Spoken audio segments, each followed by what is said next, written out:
میرا دل کرتا تھا کہ میں اپنی جان لے لوں یا پھر اپنے شوہر کو جان سے مار دوں۔ جو اذیت اس نے مجھے دی تھی، اب میں پاگل ہو چکی تھی۔ میرا شوہر میری سمجھ سے باہر تھا۔ اس کے دماغ میں کیا چل رہا تھا، اگر یہ بات مجھے پہلے سمجھ آ جاتی تو شاید آج میری یہ ذہنی حالت ایسی نہ ہوتی۔ مجھ سے پہلی نظر کی محبت کا دعوے دار میرا کروڑ پتی شوہر مجھ پر لاکھوں خرچ کرنے والا گھر میں مجھ سے جانوروں کی طرح کام کرواتا تھا اور کہتا کہ یہ اس کی محبت ہے۔ ایسی انوکھی محبت میں نے کہیں نہیں دیکھی تھی۔ نہ صرف کام بلکہ روز ایک نیا فینسی جوڑا پہنانا، پھر اس جوڑے کا گھر سے غائب ہو جانا، یہ سب کچھ میری سمجھ میں تب آیا جب میری زندگی برباد ہو چکی تھی، سب کچھ ختم ہو چکا تھا۔ کون کہہ سکتا تھا کہ بظاہر ایسا سلجھا ہوا نوجوان اندر سے اتنا گھٹیا اور عجیب سا ہوگا، جس کا مہرہ میں بن چکی تھی اور مجھے خبر بھی نہ ہوئی۔ اس کروڑ کی جائیداد کے پیچھے مجھ جیسی عام سی دیہاتی لڑکی کا ہاتھ ہوگا، یہ بات مجھے خود بھی معلوم نہیں تھی۔ میرا نام گلناز ہے اور میری عمر لگ بھگ 18 سال کے قریب ہے۔ میرے گھر میں میں اور میرے ایک ماں باپ، اماں ابا کے علاوہ میرا ایک چھوٹا بھائی تھا۔ ہم گاؤں کے سادہ انسان تھے۔ ابا کسان تھا، ہماری اپنی زمین تھی جس پر وہ کاشتکاری کرتا اور ہمارا گزر بسر ہوتا تھا۔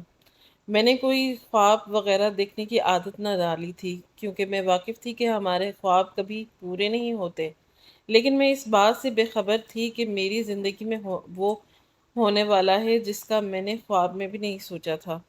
عام دنوں کی طرح آج بھی میں زمین سے تازہ سبزی لینے کے لیے گھر سے نکلی تھی، جب ایک تیز رفتار گاڑی میرے پاس سے گزری اور دھول اڑاتی ہوئی دور جا کر رک گئی۔ میں چپ کر کے آگے بڑھ گئی۔ جب ایک نوجوان میرے پاس آیا، اسے دیکھتے ہی میں نے فوراً اپنے دوپٹے سے اپنا چہرہ ڈھانپ رکھا تھا، لیکن شاید وہ دیکھنے میں کامیاب ہو گیا تھا۔ اس سے پہلے کہ میں آگے بڑھتی، وہ اچانک میرے سامنے آیا اور معذرت کرنے لگا کہ اس کی تیز رفتار گاڑی کی وجہ سے مجھ پر دھول مٹی اڑی ہے۔ میں نے اس کی طرف دیکھا اور کہا کہ صاحب، ہم گاؤں والے لوگ ہیں اور ہماری رگوں میں خون کے ساتھ یہ مٹی بھی دوڑتی ہے۔ ہمارا تو کام ہی ایسا ہے، آپ فکر نہ کریں۔ مجھے برا نہیں لگا۔ اس سے پہلے کہ میں آگے بڑھتی، ایک بار پھر وہ میری طرف دیکھنے لگا اور پھر میرا شکریہ ادا کرتے ہوئے آگے نکل گیا۔ میں تو حیران تھی کہ ایک عجیب انسان تھا، معافی مانگنے آیا تھا اور معافی مانگ کر چلا گیا۔ اس کی باتوں پر دھیان نہ دیا اور جا کر سبزی لی اور پھر گھر آ گئی، لیکن آتے ہوئے آس پڑوس کے سبھی لوگ مجھے کافی حیرت سے دیکھ رہے تھے۔ نہ جانے کون سی خبر ان کو مل گئی تھی جس کو یہ سب مرچ مسالہ لگا کر بیان کرنے والے تھے، اور مجھے کیوں اس طرح سے دیکھ رہے تھے۔ میں انہی سوچوں میں گھر میں داخل ہوئی تھی۔ گھر کا عجیب سا ماحول تھا، ہر طرف خوشی ہی چھائی ہوئی تھی۔ اماں ابا ایک کونے میں سر جوڑے بیٹھے ہوئے تھے، اور ایسا تب بھی ہوتا تھا جب ان کا کوئی بہت اہم چیت کرنی ہوتی تھی۔ میں نے بھائی کی طرف حیرانگی سے دیکھ کر وجہ پوچھنی چاہی تو اس نے خاموشی کا اظہار کیا۔ میں بھی خاموشی سے باورچی خانے میں آتے ہی رات کے کھانے کی تیاری کرنے لگی۔ اب ان کے درمیان جو بھی کھچڑی پک رہی تھی وہ تو سامنے آ ہی جانی تھی۔ جیسے ہی میں کام سے فارغ ہوئی، اماں نے اشارے سے مجھے اپنے کمرے میں آنے کا کہا، جہاں ابا پہلے ہی سے موجود تھے۔ مجھے دیکھتے ہی ابا نے میرے سر پر ہاتھ رکھا اور مسکرا کر باہر چلا گیا۔ میں حیران پریشان اماں کے بولنے کا انتظار کرنے لگی کہ آخر ایسی بھی کون سی بات ہو گئی جو صبح سے سب لوگ ایسا برتاؤ کر رہے ہیں۔ اماں کیا بات ہے؟ اور پھر اماں کہنے لگی، تیری شادی کی عمر ہو گئی ہے۔ دیکھو لاڈو، جب تیری عمر سے تھی تو میری عمر کم تھی، تب میری شادی ہو چکی تھی، لیکن تو ماشاء اللہ سے 18 سال کی ہو گئی ہے۔ اللہ کی کرنی دیکھ کے تیری وجہ سے ہم پریشان رہتے تھے کہ اس کا کیا ہوگا، اور آج تو تیری قسمت ہی کھل گئی۔ اماں جو بولے جا رہی تھی وہ میری سمجھ سے باہر تھا۔ اماں کیوں پہیلیاں بجوا رہی ہو؟ بتا بھی تو دو کہ ہے کیا؟ اماں نے پیار سے میرے سر پر ہاتھ پھیرا اور بولی کہ تیرے لیے رشتہ آیا ہے۔ اماں، لیکن اتنی جلدی بھی کیا ہے؟ میں اپنے گھر کو چھوڑ کر اتنی جلدی نہیں جانا چاہتی۔ اس لیے اماں کو کہہ دیا، دیکھ گلناز، ابھی تو جانتی نہیں ہے کہ یہ رشتہ کس کا آیا ہے، اس لیے ایسا بول رہی ہے۔ لڑکا بہت امیر ہے، شہر میں رہتا ہے، تیرے ابا کی جگری دوست انور کا جاننے والا ہے۔ اس نے ہمیں لڑکے کی گارنٹی دی ہے۔ اس لڑکے کو گاؤں کی سادہ سی لڑکی سے شادی کرنی تھی، اور وہ بھی کنوارا ہے۔ وہ تو بس ایسے ہی آیا ہوا تھا، لیکن اس کے کہیں تجھ پر نظر پڑ گئی تو تجھے پسند کر لیا، اس لیے انور کے ساتھ ہمارے گھر آ گیا۔ دیکھ تو ہاں کر دے، کیونکہ تیرا ابا اور مجھے لڑکا بہت پسند ہے، انور نے ہمیں مطمئن کر دیا ہے۔ اماں تو خوشی سے نہال تھیں، اور پھر نانا نانا کرنے کے باوجود بھی میرا نکاح دے دیا گیا۔ نکاح کے وقت پتہ لگا کہ اس کا نام عدنان ہے۔ نکاح کے ساتھ ہی رخصتی بھی کر دی گئی۔ میرے شوہر کا کہنا تھا کہ اسے جہیز بھی کچھ نہیں چاہیے، اچھی بیوی مل گئی ہے، اتنا ہی کافی ہے۔ مجھے اس کی اس بات پر ذرا بھی اعتبار نہ تھا، لیکن میں کچھ کر نہیں سکتی تھی، کیونکہ وہ اگلے روز مجھے اپنے ساتھ لے آئے۔ لیکن یہ کہ اس کا گھر تو واقعی ہی کوئی محل ہی لگ رہا تھا، اتنی بڑی کوٹھی تھی، لیکن وہ تو میرے شوہر نے مجھے گھر دیکھنے نہ دیا۔ انہوں نے کہا کہ اب یہ تمہارا ہی گھر ہے، آرام سے دیکھ لینا۔ مجھے کمرے میں لے آئے اور بیڈ پر بٹھاتے ہی مجھے انتظار کرنے کو کہا۔ تھوڑی دیر بعد کمرے میں آئے تو اس کے ہاتھ میں ایک نیا جوڑا تھا، اس کے ہاتھ میں ایک دودھ کا گلاس بھی تھا۔ اس نے یہ فینسی جوڑا مجھے پہننے کے لیے دیا اور دودھ پینے کو کہا۔ جب میں نے دودھ پیا تو اس میں سے بہت تیز خوشبو آ رہی تھی، جب پیا تو کسی فروٹ کا ذائقہ محسوس ہوا۔ خیر میں سارا دودھ پی گئی۔ اس کے بعد اگلی صبح جب میں اٹھی تو شوہر نے پہلے ہی ایک اور نیا سوٹ نکال کر رکھا تھا۔ مجھے کہا کہ اپنا جوڑا تبدیل کر لو۔ میں نے خاموشی سے جوڑا لیا اور پہننے چلی گئی۔ جب واپس آئی تو شوہر نے ناشتہ بنانے کا کہا۔ میں کمرے سے باہر آ گئی، لیکن میں نے گھر نہ دیکھا نہ تھا، اس لیے شوہر سے باورچی خانے کا پوچھنے دوبارہ کمرے میں آئی۔ دیکھا تو وہ کوئی چیز ایک شاپر میں ڈال رہا تھا۔ مجھے دیکھتے ہی گھبرا گیا اور جلدی سے شاپر پر بستر پر رکھتے ہوئے میرے پاس آیا۔ کیا ہوا ہے؟ میں نے تو تمہیں ناشتہ بنانے کے بھیجا تھا۔ وہ اتنے پیار سے بولا کہ مجھے سمجھ ہی نہ آیا کہ کیسے پوچھوں کہ باورچی خانہ کہاں ہے۔ وہ دراصل مجھے پتہ نہیں ہے کچھ بھی۔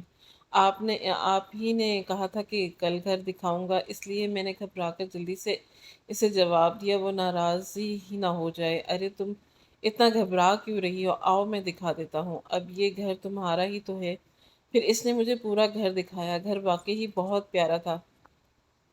میں نے جلدی سے پراٹھے اور انڈا بنایا، ساتھ میں چائے بنا کر اس کو ابالنے کے لیے رکھ دیا۔ وہ پھر مجھے دیکھتے ایک دم کھڑے ہوئے۔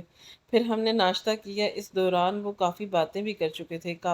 تبھی انہوں نے بتایا کہ میں نے اس دن جب اپنا چہرہ چھپایا تھا، مگر انہوں نے مجھے دیکھ لیا تھا اور مجھے پسند بھی کر لیا تھا۔ میرے شوہر کافی اچھے ثابت ہوئے تھے۔ میرے دل میں جتنے بھیانک خدشے تھے اس کو لے کر تھے، وہ سب ختم ہو گئے تھے۔ وہ روز میرے لیے نئے نئے کپڑے لاتے، ساتھ میں اور بھی چیزیں دلاتے تھے۔ آج تک مجھے دوبارہ نہیں پہننے دیا تھا۔ وہ کہتے تھے کہ تم بہت خاص ہو، اسی لیے تمہارا صاف ستھرا رہنا بہت ضروری ہے۔ میں اس کی باتیں اور حرکتیں دیکھ کر مسکراتی تھی اور خود پر رشک کرتی تھی کہ میرا شوہر ملا ہے۔ شام کو جب وہ گھر آئے مجھے ایک شاپر میں اسٹرابری دی اور ساتھ نیا سوٹ پکڑا دیا۔ آج پورا دن تم یہ اسٹرابری کھاؤ گی، اسے ختم کرو گی، ٹھیک ہے؟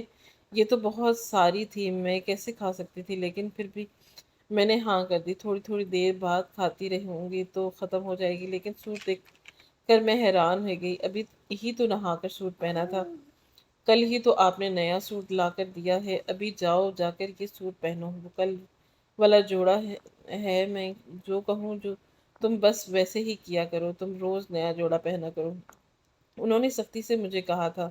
میں حیران ہوئی تھی۔ وہ جوڑا لے کر تبدیل کرنے کے لیے چلی گئی۔ جب باہر آئی تو شوہر نے پانی لانے کو کہا۔ کمرے میں پانی موجود تھا، لیکن کہا کہ باہر سے پانی لے کر آؤ، ٹھنڈا پانی پینا ہے۔ میں خاموشی سے چلی گئی، لیکن میں یہی سوچ رہی تھی کہ وہ اتنی عجیب حرکتیں کیوں کر رہے ہیں۔ اگر ایک سوٹ دوبارہ پہن لیا تو کیا ہونا ہے؟ پہلے تو میں چار چار دن ایک ہی سوٹ پہنا کرتی تھی، اب کیا مسئلہ ہے؟ کیا ان کو مجھ سے کوئی بدبو آتی ہے یا کچھ اور بات ہے؟ انہوں سوچا۔ میں جلدی سے پانی لے کر جیسے ہی کمرے میں داخل ہوئی، شوہر جلدی سے میرا وہی جوڑا جو میں نے اتارا کر رکھا تھا اسے لپیٹ کر ایک شاپر میں ڈال رہے تھے۔ میں نے گلاس اس کی طرف بڑھایا تو انہوں نے ایک گھونٹ پانی پی کر وہیں رکھ دیا اور شاپر کو سائڈ پر کرتے ہوئے مجھے اپنے پاس بلا لیا۔ دیکھو بیگم، مجھے نہیں پسند کہ تم دو دو دو دن ایک ہی جوڑا پہنو۔